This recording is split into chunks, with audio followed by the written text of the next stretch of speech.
പരിശുദ്ധ അമ്മയുടെ ഒരു യാത്രയുണ്ടല്ലേ.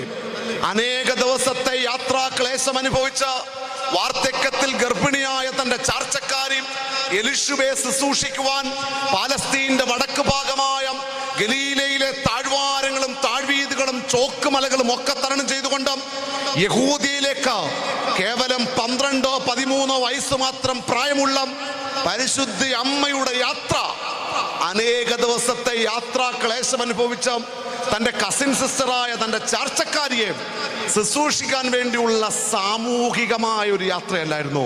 തീരുന്നൊന്നുമില്ല.